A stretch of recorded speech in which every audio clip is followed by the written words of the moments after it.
not necessarily, most of the speakers have not made this like but with videotaping, so maybe that would be a little opportunity. So if you're using slides, the best thing is maybe to talk to the speakers. But right now, we can discuss with the slides.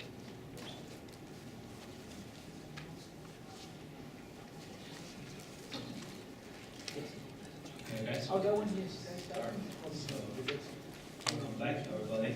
We'll start the afternoon session with an overview of the localization challenge. Let me start with a short overview of existing data sets. As Rahul already mentioned in the morning, that we have a couple of data sets for action recognition already. But for detection, there are, compared with the recognition or classification problem, for detection or localization, we have a much fewer number of data sets. Or maybe a few well-known ones is listed here.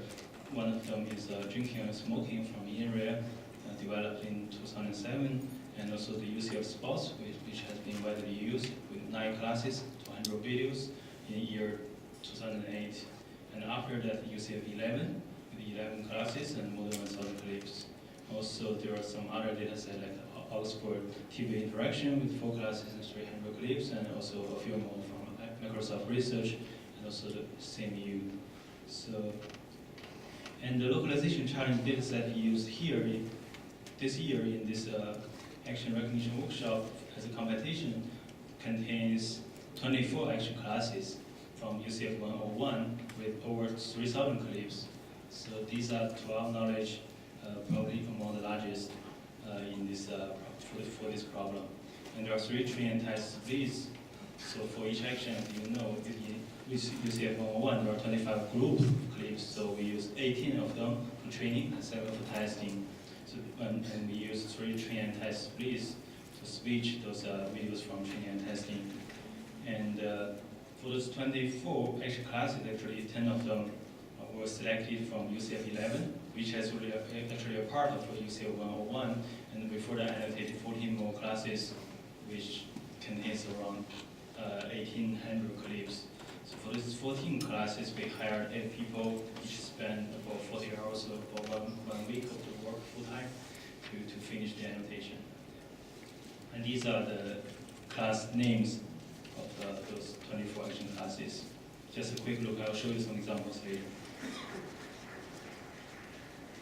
And to annotate those videos, frame by frame to annotate those actors, it wasn't a very easy problem, so we used the annotation tool from University of Maryland called Viper. And this is a software that you can easily use to annotate those people frame by frame across the entire video. And we also noticed some other alternative annotation tools recently, which might be a better choice for our future extension of the data set. One of them is called VATIC, developed by the University of California, Irvine, and also MIT. And I think the biggest advantage of this tool over Viper, the one from Maryland, is that this tool supports linear interpolation of the bounding boxes to allow more efficient annotation over time, so that you can annotate very few number of frames, and the tool will automatically generate some interpolated bounding boxes. And the Viper tool allows you to copy the bounding boxes across frames, but it does not do the interpolation. And we also noticed that right in this conference, there's another paper. They tried to annotate those body joints by extending those VATIC, this software. So their extension allows you to easily annotate body joints and visibility, and also the camera viewpoint. So I was told by the authors that their software, their extension part will be available publicly, so this might be also considered in our future annotation of this data set for this challenge. And just a bit more statistics of the data set, and this is the number of clips per class, the 24 classes used in the detection challenge. So on average, there are around 120 clips per class, and this figure shows the clip duration for those 24 classes. Maybe it overlaps a little bit with the information given by Jingden this morning. So these are the for some of the classes like soccer juggling is it's a bit longer, around 10 seconds, and some of them are really short, like basketball dunk, just 2 seconds, a bit over 2 seconds. 2 seconds. And this figure probably shows more information. This is the action duration per class, the percentage of the real action happening within the entire video clip in the data set. So for quite a number of the actions within the 24 subset for the detection challenge, this action actually happens from the beginning all the way to the end. So that means the localization you are doing will be basically the spatial localization. There's been no need to do any temporal localization. And also for some of the classes, like basketball shooting is very short, just 30 or 40% temporary, the duration. And this figure shows the number of annotated subjects per clip, per action, sorry. And for example, for this first basketball shooting, that means around 50% of the clips, we only annotated one actor, one figure. And for some other clips, we annotated maybe 2 or 3. Sometimes we annotated an actor who actually did not take this basketball shooting action, just the ball passing around, but we annotated this with a different different color. I'll show you later. We have those indicator in the annotation file that you know who is doing this real action. We'll just show you some examples to let you to understand better the difficulties of doing this annotation. And besides those time-consuming, you need to annotate every frame. There are also some different kind of problem that we faced. For example, occlusion. And this one, sometimes we need to guess where is the human body because it's occluded.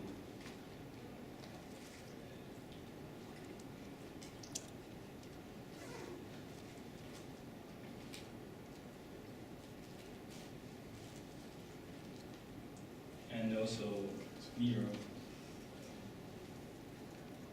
We only annotate the real ones, so if your detection is on for the other pair, then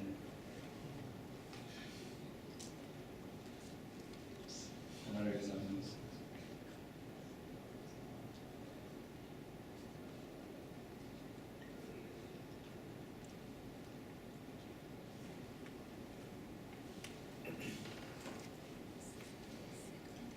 Okay, and there are also some other problems like equipment or the object that the actor is using. Sometimes too large and invisible, so we did not annotate them.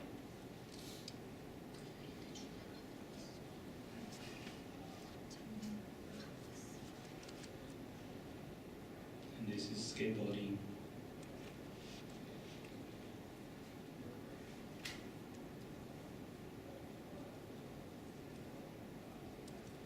And also long-term actions. Some of the actions last for a very long time. So, for example, the actor runs for a very long distance, and then. So why become red? Like this different person? Sorry, I forgot to explain. The red color means we have indicator in the annotation file. The red color means this is not the action, just the annotation of actor, but the action is already the end of the action. So that means the green color means that's the action happening for the moment.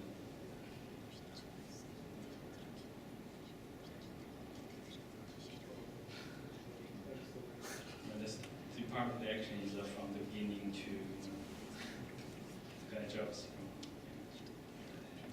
So the useful part is just the green that you can remove. Yes.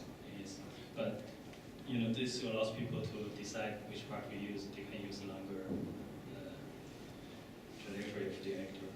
And just some more examples. So these are for basketball shooting and basketball dunk. You see, for basketball, we annotate more people when the ball passing around, but the real action only happens when the green color shows up.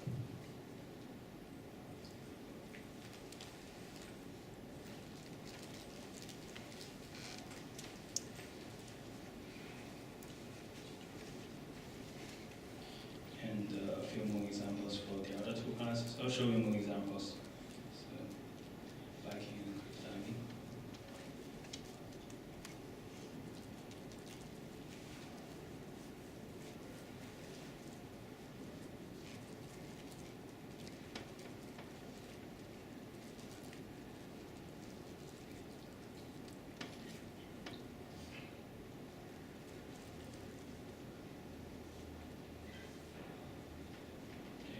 have seen the first video already.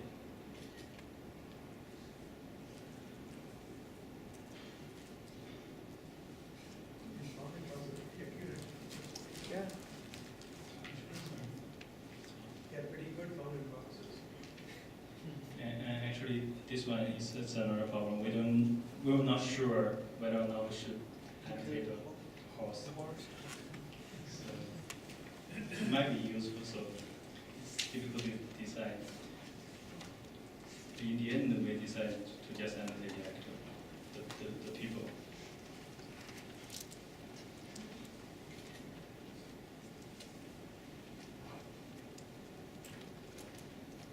Size comes from non-junk.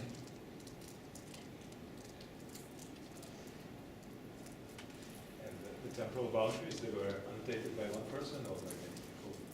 By many people. I mean, And then normally one annotator only annotate the entire class for maybe a few of the actions, but indeed there are other annotators. can you say something about the agreements? Because I imagine especially temporal boundaries are not very well defined. So do people agree on the temporal boundaries?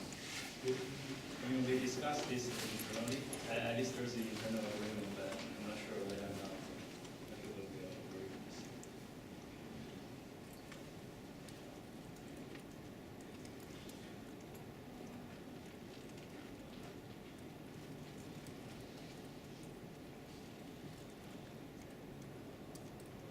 Just a few more examples for every classes.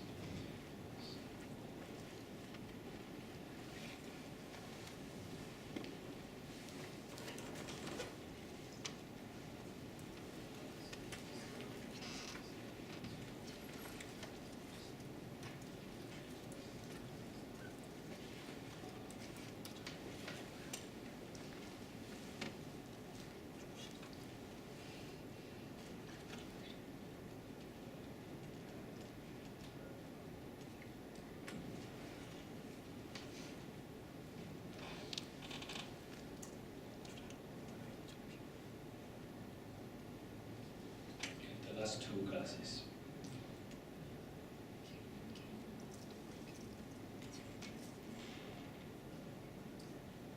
So this one, you do not annotate the dog. No. Like the other examples, we did not annotate a horse. Should be useful. So when you see the examples, like when you develop an algorithm to detect this action, probably you want to enlarge the bounding box a little bit to include this object.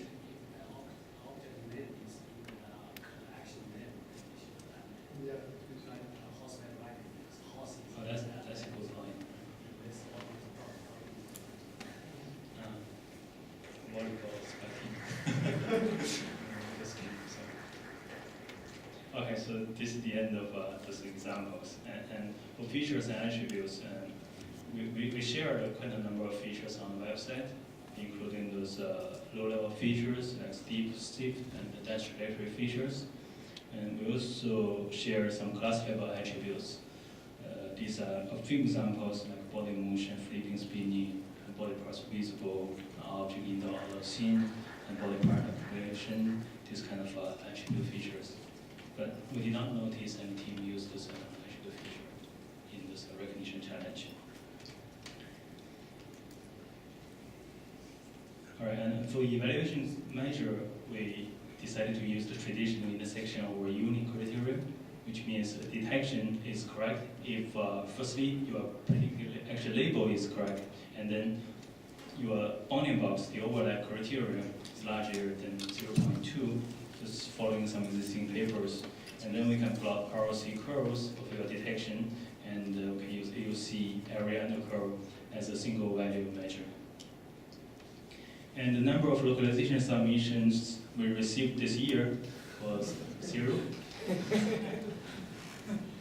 Well, we got a lot of submissions to the classification challenge. I think maybe one of the reasons is detection is quite time consuming, and we had a deadline conflicting with CVPR. That might be one of the reasons. Yeah. Okay, just to show you some example results, we had some baseline algorithms running. So, but the approach is unpublished, so I'm just showing some example results from this approach. These are the successful cases detection results for some of the actions.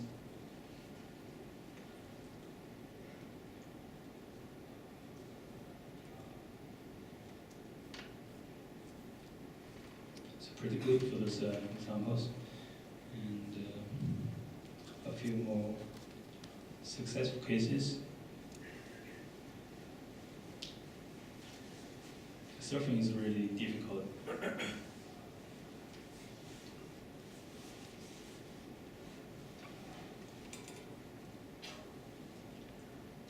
And some failure cases. This may be useful for you to develop a better algorithm. So clutter, occlusion. So these are the reasons that we identify as the most possible reasons to cause these failure cases, but this may not be the only reason. So occlusion, this example, and also this example.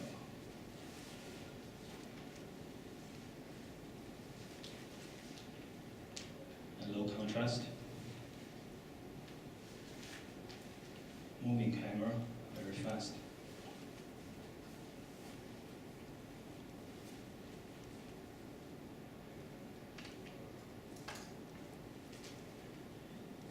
And partial visibility. And the other one's rapid motion.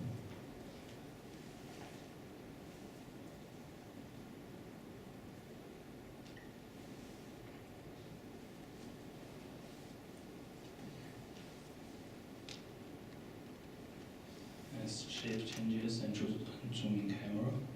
Again, these are the reasons that we thought might be the most important reason to cause the failure cases, but it may not be the right reason or the only reason. Okay, this is the end of those examples, and I'll conclude with some quantitative results, but it's not right on this year's challenge data, the 24 classes, but on the smaller UCF sports data set. So there's a method recently from CVPR which extends the deformable parameter model to the 3D domain, spatial temporal domain, with so-called spatial temporal deformable parameter space model. This is their idea. Their approach, this is just a frame, but their approach actually works in 3D. And these are their results for those action classes from UCF sports. And if you look at maybe this legend blocks some of the lines, but if you look at the overlap threshold at 0.3 for some of the classes, the OC could be as high as 0.6, but for many of the classes, just 0.3 or even lower. So that reflects the difficulties of the data set. The UCF, these 24 classes should be much more difficult than this UCF sports, so you can imagine how difficult the task is. And next year, we will organize another workshop on this challenge and make sure you submit some localization results in addition to the recognition results. All right, thanks.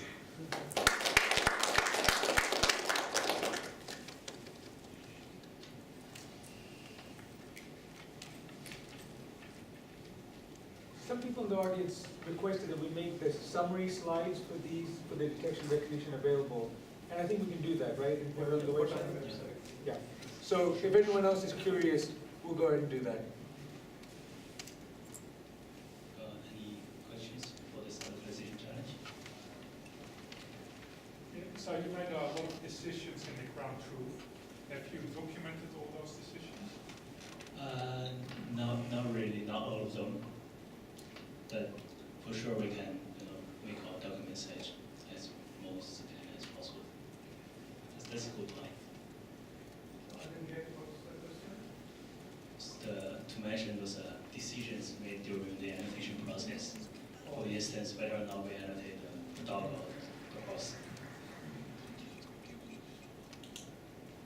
For the evaluations, you mentioned 0-2 overlap. Is it just in space? How do you measure? Because you have a space and time Space and time, I think, is the water. Okay, so you want the track, detected track and the ground truth track overlap.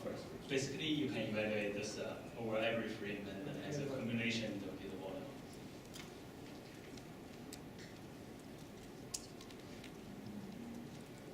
So did anybody try and distribute it for localization? It's worth trying. Be fun. Okay, if there's no questions, we'll switch to the next invited talk. And the next talk will be given by Professor Jianxin Wu from Nanjing University. Title of his talk is From Image to Video Encoding for Action Recognition. He's also among those top performers of the recognition task. Please join me to welcome Professor Wu.